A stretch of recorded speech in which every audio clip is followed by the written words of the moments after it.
ओम शांति 31/12/2023 प्रातः मुरली। ओम शांति अव्यक्त बाप दादा। Revise date 13/11/97 Madhuban. आज की मुरली का सार, संगम युग के प्राप्तियों की प्रारब्ध का अनुभव करो, मास्टर दाता महासहयोगी बनो। आज भाग्य विधाता बाप अपने श्रेष्ठ भाग्यवान बच्चों को देख रहे हैं।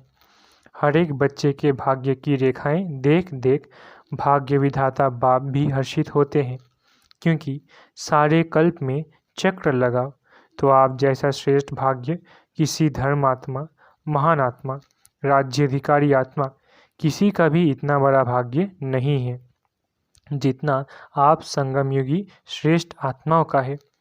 मस्तक से अपने भाग्य की रेखाओं को देखते हो। बाप दादा हर एक बच्चों के मस्तक में चमकती हुई ज्योति की श्रेष्ठ रेखा देख रहे हैं। आप सभी भी अपनी रेखाएं देख रहे हो। नयनों में देखो तो स्नेह और शक्ति की रेखाएं स्पष्ट है। मुख में देखो मधुर श्रेष्ठ वाणी की रेखाएं चमक रही है। हाथों पर देखो रूहानी मुस्कान, रूहानी खुशी की झलक की रेखा दिखाई दे रही है। हृदय में देखो व दिल में देखो तो दिलाराम के लव में लवलीन रहने की रेखा स्पष्ट है। हाथों में देखो, दोनों ही हाथ सर्व खजानों से संपन्न होने की रेखा देखो। पाँव में देखो, हर कदम में पदम की प्राप्ति की रेखा स्पष्ट है। कितना बड़ा भाग्य है। भाग्य विधाता बाप ने हर एक बच्चे को पुरुषार्थ से, श्रेष्ठ कर्मों की कलम से ये सब रेखाएं खींचने की खुली दिल से खुली छुट्टी दे दी है। जितनी लकीर लंबी खींचने चाहो उतनी खींच सकते हो, लेकिन समय के अंदर।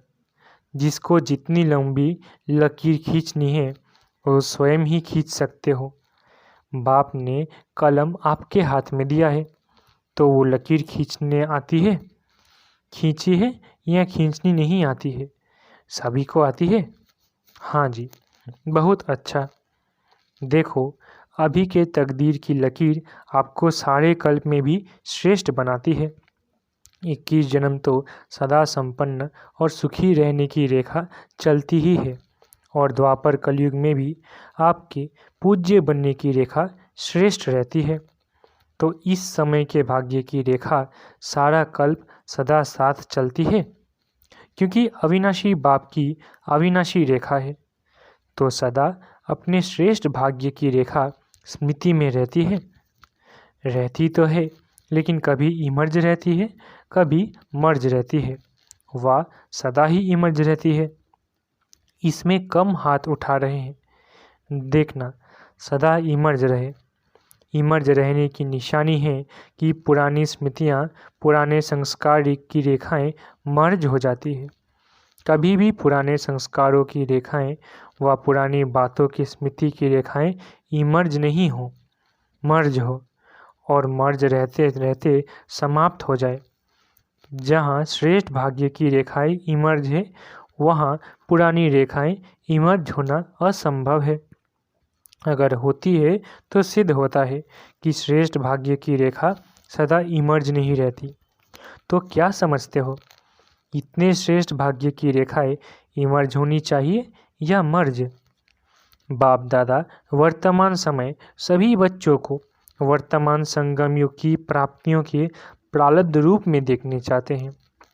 पुरुषार्थ बहुत समय किया, अभी पुरुषार्थ स्वतः चले, मेहनत वाला पुरुषार्थ नहीं। क्या अंत तक पुरुषार्थ की मेहनत करते रहेंगे?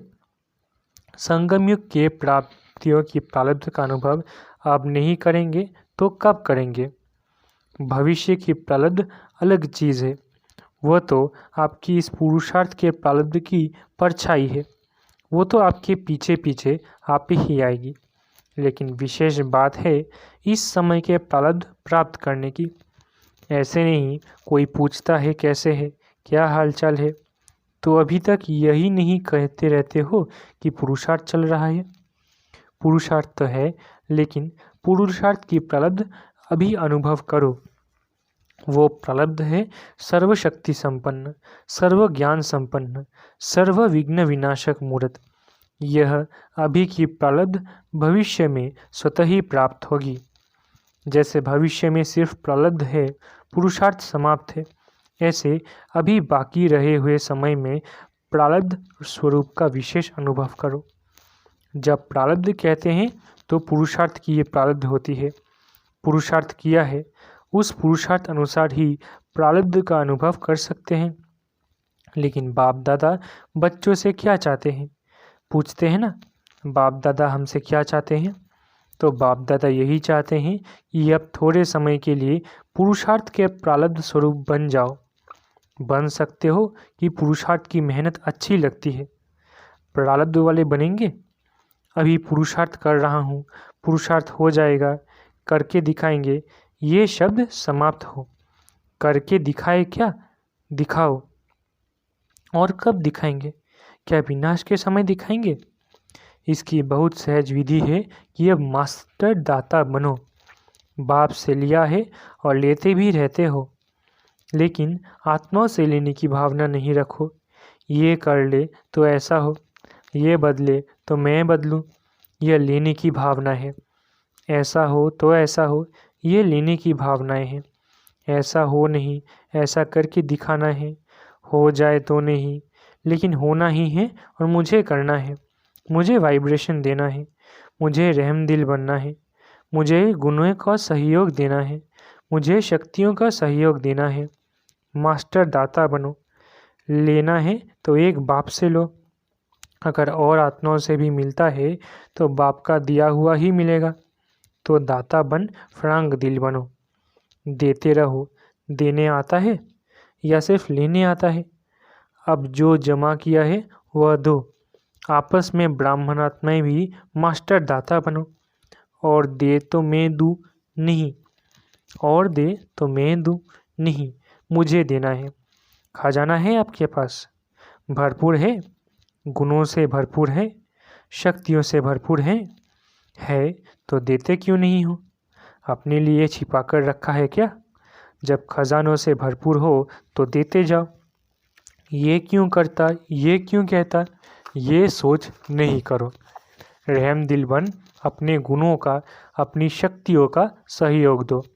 इसको कहा जाता है मास्टर दाता, महासहयोगी। सहयोगी भी नहीं, महासहयोगी बनो, महादाता बनो। तो समझा बाप दादा क्या चाहता है? बाप दादा अभी तक बच्चों के पुरुषार्थ की मेहनत देख नहीं सकते। डायमंड जुबिली समाप्त हुई और डायमंड अभी तक बेदाग बनने के पुरुषार्थ में लगे हुए हैं। डायमंड जुबिली अर्थात हर ब्राह्मण आत्मा डायमंड चमकता रहे। आप सोचेंगे कि डायमंड जुबिली हमारी तो थी नहीं, वो तो दादियों की हुई। आपकी हुई या दादियों की हुई? किसकी हुई? यज्ञ के स्थापना के कार्य की डायमंड जुबिली। सिर्फ दादियों की नहीं, स्थापना के कार्य की डायमंड जुबिली। तो आप सभी चाहे 2 साल के हो, चाहे 12 साल के हो, चाहे 50 के हो, लेकिन स्थापना के कार्य के निमित्त तो हो ना, या नहीं? निमित्त हो। ब्राह्मण माना ही ब्रह्मा बाप के साथ स्थापना के कार्य के निमित्त आत्मा, वही ब्रह्मा कुमार या कुमारी कहला सकते हैं। तो ब्रह्मा कुमार कुमारी सभी हो या पुरुषार्थी कुमार कुमारी हो? क्या हो? ब्रह्मा कुमार कुमारियाँ अर्थात जन्म लिया और ब्रह्मा बाप के साथ ही स्थापना के निमित्त आत्मा बने। तो ऐसे नहीं सोचना हम तो अभी नए हैं, हम तो अभी छोटे हैं। लेकिन समय के अनुसार जब समय समाप्ति के नज़दीक है तो छोटों को, नयों को इतना ही तीव्र पुरुषार्थ करना ही है। अगर ब्राह्मण है तो, अगर क्षत्रिय है तो छुट्टी है। लेकिन ब्राह्मण है तो ब्राह्मण सो देवता कहा जाता है, क्षत्रिय सो देवता नहीं। तो ब्राह्मण आत्मा को स्थापना के निमित्त बनना ही है ही निमित्त। इसलिए अभी मास्टर दाता बनो। दान नहीं करो लेकिन सहयोग दो। ब्राह्मण ब्राह्मण को दान नहीं कर सकता, सहयोग दे सकता है। तो क्या कहा? महादाता और महासहयोगी बनो। अभी 1 साल वाला भी है तो भी समय के अनुसार अभी बचपन की बातें समाप्त करो, क्योंकि सभी बच्चे वानप्रस्थ अवस्था के समीप हो। समय की गति प्रमाण, ड्रामा के नियम प्रमाण अभी सभी की वानप्रस्थ अवस्था समीप है। बाप दादा जानते हैं कि बच्चों का बाप से जिगरी स्नेह है। जिगरी स्नेह है ना, या ऊपर ऊपर का स्नेह है? दिल का स्नेह है, तब तो भाग कर आए हो ना। देखो, बेहद के हॉल में बेहद के बाप के बच्चे बेहद के रूप में विराजमान है। ये हॉल अच्छा लगता है ना, या दूर लगता है? देखो, बैठने में तो दूर है, लेकिन बाप दादा अपने दिल की बहुत बड़ी स्क्रीन में आप सब दूर बैठे हुए बच्चों को अति समीप देख रहे हैं। दूर नहीं देख रहे हैं। बाप दादा के दिल की स्क्रीन बहुत बड़ी है। अभी तक साइंस वालों ने भी नहीं निकाली है, इसलिए आप दूर नहीं बैठे हो, बाप दादा के दिल में बैठे हो। ऐसे समझते हो? कुर्सी पर बैठे हो, दरी पर बैठे हो, या दिल में बैठे हो? दृश्य तो बहुत अच्छा सुंदर लग रहा है। फूल पीछे तक भरा हुआ है या कुछ खाली है? बाप दादा देख रहे हैं पीछे थोड़ा खाली है। देखो, आप लोगों को बाप दादा ने काम दिया था। आप भूल गए होंगे, लेकिन बाप दादा को याद है। कौन सा काम दिया था? क्रोध मुक्त का। आज वो नहीं पूछेंगे। पहला चांस लिया है ना, तो आज क्रोध मुक्त का पूछेंगे तो दिल शिकस्त हो जाएंगे। बाप दादा को रिजल्ट पता है। पूछेंगे? आप लोगों से भी वहाँ से रिजल्ट मंगाएंगे। आज छोड़ देते हैं। तो काम दिया था ना कि 9 लाख तैयार करके दिखाओ। याद है, हर जोन को कहा था। तो किस जोन ने 9 लाख तैयार किए हैं? बंगाल बिहार का सेवा का टर्न है, तो बंगाल बिहार ने 9 लाख तैयार किया है। चुप है, बोलते नहीं है। चलो, एक जोन नहीं, सभी जोन ने, देश विदेश ने मिलकर 9 लाख तैयार किए हैं। विदेश वाले बताओ, 9 लाख है? बाप दादा तो अपनी डेट फिक्स करते हैं और उसी फिक्स डेट पर आते हैं। आप भी सब बातों की डेट फिक्स करते हो। ये हॉल कब तक बनेगा, फंक्शन कब होगा, ये डेट फिक्स करते हो ना। तो इसकी डेट कौन सी है? फिक्स है?